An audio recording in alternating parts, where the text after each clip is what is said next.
ایک بادشاہ تھا، اس نے ایک فقیر کی دعوت کی۔ اس بادشاہ نے کہا حضور آپ کے قدم مبارک کی برکت سے ہمارے گھر میں بھی رونق ہو جائے گی، ہمارا گھر بھی روشن ہو جائے گا، ہمارے گھر میں بھی برکتیں آ جائیں گی، حضور ہماری دعوت کو قبول کر لیں۔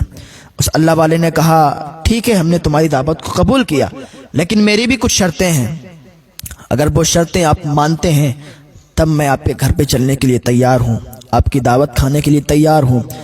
تو بادشاہ نے کہا حضور بے کھٹک آپ بتائیں کیا آپ کی شرط ہے، میں آپ کی شرط ماننے کی تیار ہوں۔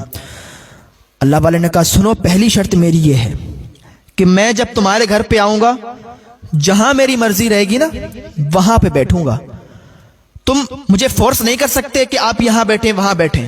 بادشاہ نے کہا حضور کوئی دقت ہی نہیں ہے، کوئی پریشانی نہیں ہے، آپ جب بھی آئے نا ہمارے گھر، جہاں پہ آپ چاہیں گے نا وہاں پہ بیٹھ جانا، بڑی اچھی اچھی جگہیں ہیں ہمارے یہاں پہ، جہاں پہ آپ چاہیں گے، صوفے پہ آپ چاہیں گے اس صوفے پہ بیٹھ جانا، جس دیوان پہ آپ چاہیں گے اس پہ بیٹھ جانا۔ اللہ والے نے کہا سنو دوسری شرط میری یہ ہے کہ میں جو کھاؤں گا وہ کھاؤں گا، مجھ پر تمہارا فورس نہیں چلے گا، مجھے کسی بات کے لیے آپ فورس مت کرنا کہ یہ کھاؤ وہ کھاؤ یہ کھاؤ وہ کھاؤ، میں جو چاہوں گا وہ کھاؤں گا۔ بادشاہ نے کہا حضور چھوٹی سی بات ہے، کوئی دقت ہی نہیں ہے، آپ کا من ہے، آپ جو چاہیں گے وہ کھائیں گے، ہم آپ کو فورس نہیں کر سکتے۔ حضور میں نے یہ بھی شرط آپ کی مان لی، آپ ہمارے گھر پہ آئیے بس۔ بادشاہ کی یہ بات سن کر اس اللہ کے ولی نے کہا ٹھیک ہے، ہم تمہارے گھر پہ آئیں گے، انشاءاللہ تمہاری دعوت کو کھائیں گے۔ اب بادشاہ نے جو تاریخ جو دن مقرر کیا تھا وہ دن آ گیا، بڑے بڑے لوگ آئے اس کے ہاں دعوت پہ، اور سب نے بڑے لذیذ لذیذ کھانے کھائے۔ بادشاہ نے بڑے لذیذ لذیذ کھانے تیار کیے تھے، بڑے بڑے پکوان تیار کیے تھے، لوگ کھا رہے تھے۔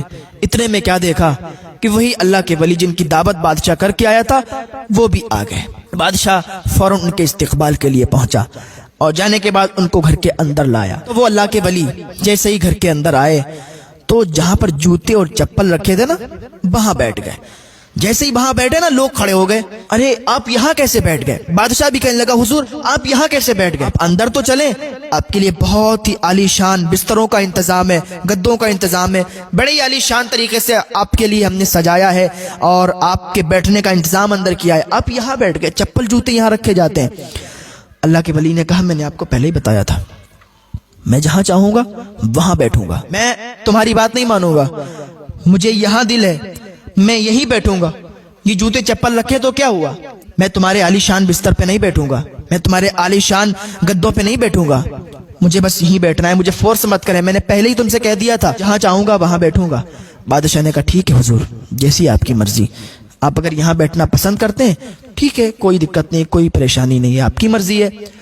تھوڑی دیر کے بعد بادشاہ نے بہت ہی لذیذ پکوان لذیذ کھانے رکھوائے دسترخوان پر اور بزرگ سے عرض کیا کہ چلیے حضور کھانے تیار ہیں، چلیں آپ اور کھانا کھائیں چل کے۔ وہ اللہ کے ولی اٹھے دسترخوان پر آ کے بیٹھ گئے۔ دسترخوان پر جیسے بیٹھے تو لوگوں نے بڑے ہی لذیذ لذیذ کھانے اتار کے آپ کے سامنے پیش کیے، آپ کو دیے۔ آپ نے ان کھانوں کی طرف دیکھا اور اپنی جیب میں ہاتھ ڈالا، سوکھی روٹی ان کی جیب میں رکھی تھی، سوکھی روٹی جیب سے نکالی اور توڑ کے کھانے لگے۔ جیسے کھانے لگے لوگ حیران ہو گئے، یہ کیا بات ہے، بادشاہ نے اتنا اچھا انتظام کیا اور یہ دیکھو سوکھی روٹی کھا رہے ہیں۔ جب اتنا کہا نا تو بادشاہ بھی کہنے لگا حضور یہ سارے پکوان آپ کے ہی لیے تو ہیں، حضور یہ سارے لذیذ کھانے آپ کے لیے تو ہیں، آپ کے لیے تیار کیے، آپ کی دعوت اسی لیے کی تھی کہ آپ آئیں گے اچھے اچھے کھانے کھائیں گے، حضور اگر کرم نوازی ہو کہ یہ کھانے کھا لیں آپ۔ لوگ بھی دیکھ رہے ہیں کہہ رہے ہیں یہ سوکھی روٹی کھا رہے ہیں۔ اللہ کے ولی کھڑے ہو گئے، غصے میں آ گئے، جلال میں آ گئے، کہا میں نے کیا کہا تھا تم سے، بھئی میری جو شرط ہے نا اس کو تم نے مانا؟ بادشاہ نے کہا مانا۔ تو تم پھر کیوں مجھے فورس کر رہے ہو کہ یہ کھاؤ وہ کھاؤ؟ میں نے تم سے پہلے کہہ دیا تھا جو میں کھاؤں گا اپنی مرضی سے کھاؤں گا، تمہاری مرضی سے نہیں کھاؤں گا، میری مرضی یہ ہے کہ میں اپنی سوکھی روٹی کھا رہا ہوں، تم مجھے کیوں فورس کر رہے ہو بار بار؟ ان اللہ کے ولی کو جلال آ گیا، روٹی کھائی اپنی سوکھی اور کہا ایک توا گرم کرو۔ توا گرم کیا گیا اور کہا جتنے لوگ یہاں پر لذیذ کھانے کھا رہے ہیں، جتنے لوگوں نے کھایا ہے سارے کے سارے کھڑے ہو جائیں۔ سارے کے سارے لوگ ایک جگہ جمع ہو گئے، کھڑے ہو گئے، پورا بہت زیادہ مجمع ہے۔ اب لوگ دیکھ رہے ہیں کہ آخر ہونے کیا والا ہے، یہ توا انہوں نے کیوں گرم کروایا ہے۔ اور اللہ کے ولی نے توا کو بالکل گرم کروایا، توا لال ہو گیا اور آپ نے کہا اب دیکھو، جیسے ہی وہ توا لایا گیا بالکل گرم ہو گیا تھا. وہ اللہ کے ولی ایک دم توے پر چڑھے اور کہا میں نے نمک روٹی کھائی ہے, اتر گئے. ایک دم چڑھے کہا میں نے نمک روٹی کھائی ہے, اتر گئے.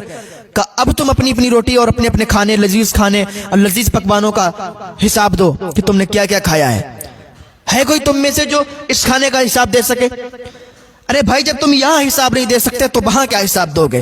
وہ اللہ کے ولی بڑے جلال میں آ گئے کہ میں نے تو نمک روٹی کھائی ہے یار, میں اتنا حساب نہیں دے سکتا ہوں.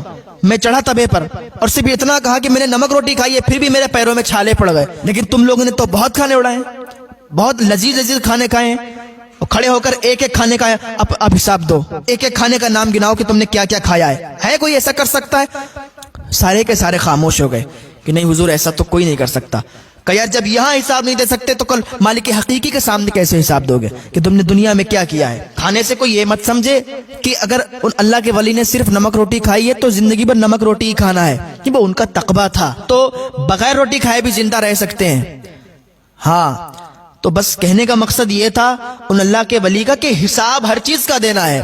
جتنے کھانے کھاؤ گے, جتنا پیسہ کماؤ گے, جتنا پیسہ خرچ کرو گے, جہاں خرچ کرو گے, سارے کا حساب دینا ہے.